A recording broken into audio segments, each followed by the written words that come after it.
Donc, cette semaine, on parle d'activités de transition. Et là, je vous parle d'activités de transition dans la mesure où je cherche des petites idées pour occuper des petits moments de temps super courts. On mange la collation, on attend que le dîner ait fini de chauffer. Des petits moments précieux où on est assis tout le monde ensemble, où il n'y a pas de jeu de sortie, pas de jeu de table, rien d'autre, où on peut échanger, communiquer ensemble.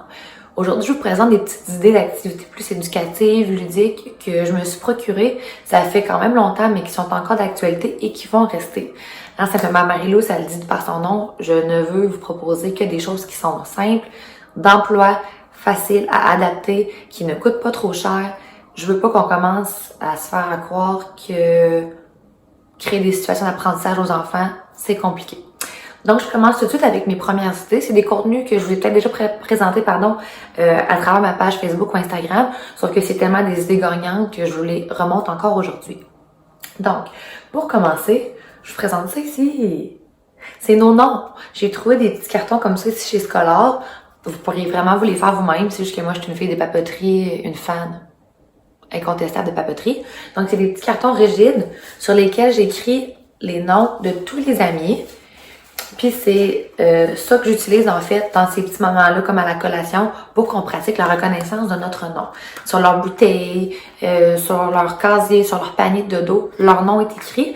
Puis ce que je trouve intéressant, c'est d'amener les enfants à reconnaître le leur, mais également ceux de leurs amis. J'ai envie de vous dire, moi, pour mes enfants en ce moment, là, j'ai 2 enfants de 4 ans, 2 enfants de 3 ans, non, 3 enfants de 3 ans, pardon, puis une petite de 2 ans. Ils sont tous bons. Et ma plus jeune, Oli, elle, c'est encore trop difficile, mais c'est normal, elle a 2 ans, je m'attends pas à ce qu'elle soit capable. Sauf que ce que j'ai envie de vous dire, c'est écoutez bien, les plus vieux sont capables de reconnaître le nom d'Olivia et de lui remettre son matériel. C'est beau, c'est wow, puis c'est un outil qui va tellement les aider quand ils vont arriver à l'école de déjà savoir reconnaître leur nom. Faut pas se tromper, je leur demande pas d'apprendre à l'écrire déjà, mais seulement que de le reconnaître. Comment qu'on fait? On se pose des questions.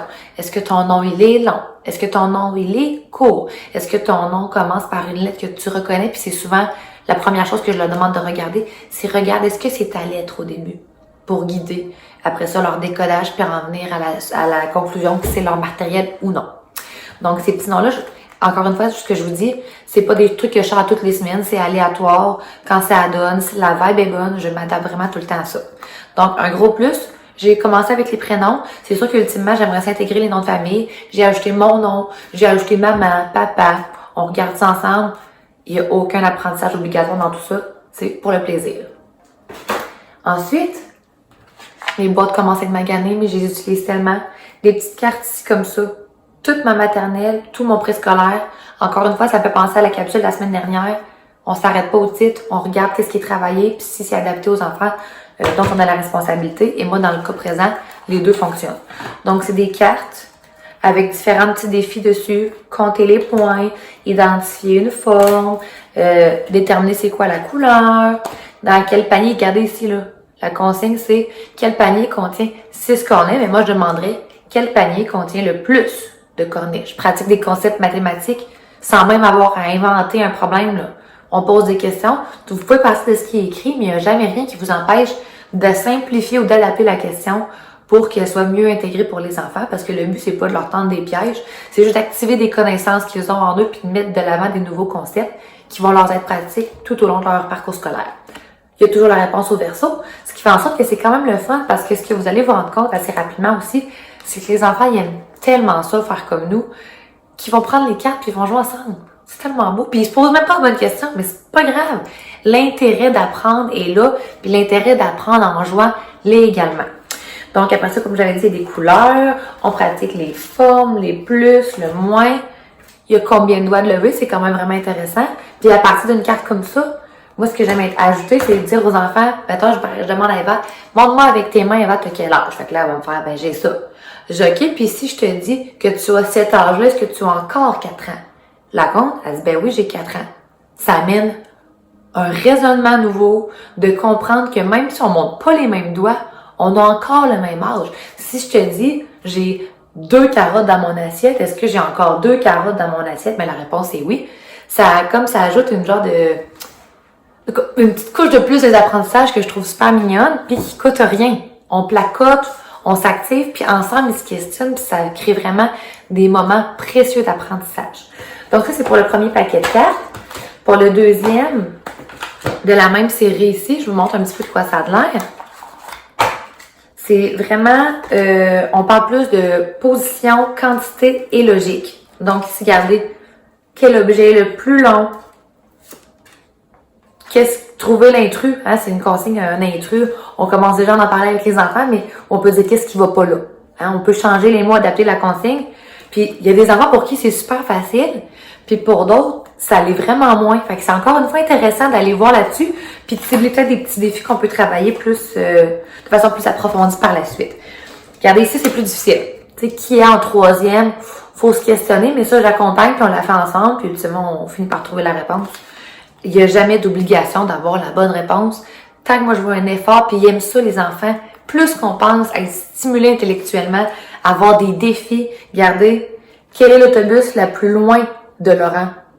C'est quand même le fun. Fait que c'est vraiment le deuxième petit paquet que j'aime tout autant que le premier. Puis encore une fois, comme je vous dis, je choisis la carte selon l'enfant, selon l'âge, selon son développement, pour que ce soit un défi qui demeure réaliste pour lui. Autre activité de transition que je vous propose aujourd'hui, c'est une activité que j'avais prise sur la page Facebook, sur la boutique des Sœurs Baudry, Marie-Ève et Manon sur Facebook.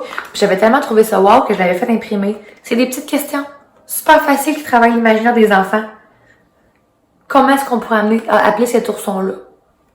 Toi, maintenant, puis on fait le tour. Tout le monde trouve un nom. Puis moi, ce que je travaille, c'est que les enfants affirment leur goût, leur préférence, leur personnalité et qu'ils reprennent pas le nom. Parce que souvent, ça va arriver, par exemple, Yann va dire, moi, je l'appellerais Boubou.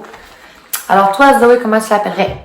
Boubou. Ah, ben non, mais là, on essaie de comme aller plus loin puis se faire une propre opinion de ce qu'on aime. Puis pourquoi, par exemple, je l'appellerais Boubou ou Boubou brun? Ben parce que l'ours est brun. Tu sais, on fait des liens, on essaie de connecter tous ensemble. C'est une banque avec plein de questions. Je pense quand même que c'est quelque chose que vous pourriez faire vous-même. Mais moi, j'aime ça, ces petites affaires-là. Fan de papeterie. Donc, regarde, qu'est-ce qu'on peut boire? Là, ben, je peux boire un cocon. Hein? Est-ce qu'on peut boire un cocon ou on mange un cocon? Ben, ça rentre encore une fois dans des activités éducatives qui prennent pas de temps, qui coûtent rien, mais on ajuste nos connaissances pour les mettre à niveau. C'est super pertinent. Puis, faut jamais les sous-estimer, ces petites activités-là, parce qu'on dirait que je vous le dis, puis je suis quasiment gênée, c'est tellement que ça peut avoir l'air de surface, mais ça l'est tellement pas. Tu sais, regardez ici. Qu'est-ce qu'on met dans un sac d'école? Fait que là, on se questionne, qu'est-ce qui va dans un sac d'école? Puis je fais exprès. Ah, moi, j'aime ça mettre une fourchette dans mon sac d'école.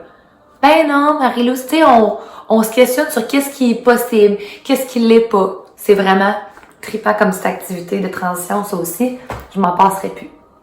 Je continue avec les fameuses cartes. J'ai pris ça chez Dollarama, des cartes Cajoline, les cartes de l'alphabet. Puis encore une fois, je vous répète, je ne cherche aucunement à intégrer, à forcer l'apprentissage de l'alphabet, des lettres, des chiffres.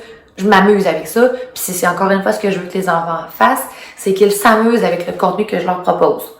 De côté aux cartes, vous avez la carte imagée avec la lettre, donc H pour hérisson. Puis vous l'avez de l'autre côté, écrite au complet. C'est vraiment pas plus compliqué que ça. Je prends la carte, puis on essaie d'identifier c'est quoi l'image, pas c'est quoi la lettre. Hein? Ils sont tout petits encore, donc c'est sûr que c'est quelque chose qui est super adaptable avec des enfants qui sont d'âge plus scolaire. Puis je reviens en arrière. Ça aussi, si vous avez un enfant qui a de la misère avec son imagination, moi, Xavier, ça a été le cas de tout son primaire.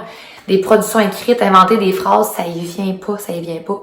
On part d'une chose comme ça, puis on travaille les concepts liés à un mot pour essayer de faire des mots de même famille, puis on va loin, on enrobe. C'est quelque chose qui s'adapte vraiment bien avec les enfants d'âge scolaire, maternelle, première, deuxième. Name it, vous pouvez toujours l'adapter pour les enfants plus vieux. Fait que je continue, ce que je vous disais, c'est ça. C'est qu'on part de l'image, par exemple, c'est une raquette. Donc, une raquette, ça commence par le son puis là, on cherche d'autres mots. Un radis. On travaille ensemble la conscience phonologique pour comprendre quels sont les sons que font les lettres. Est-ce que j'insiste? Jamais. On s'amuse, puis on s'amuse à faire des sons avec notre gorge. Comment est-ce qu'on fait le s? Comment est-ce qu'on fait le j'exagère les traits de mon visage pour intégrer ça pour les enfants avec eux autres. C'est facile. On peut faire ça pendant 4 minutes, mais on peut faire ça pendant 8 minutes. C'est quand même beaucoup 8 minutes d'un même jeu avec des enfants assis à une table. Je continue. Je vous présente maintenant nos mots étiquettes. C'est les mêmes mots qu'on retrouve sur l'abécédaire que Kat et moi on a créé ensemble. On les a fait dans un petit format ici pratique. Et là, en fait, je reprends le même principe que les cartes que je viens de vous montrer, sauf que restez à l'affût parce que je vais vous montrer une façon vraiment tripante de jouer avec ça pour les enfants de façon autonome.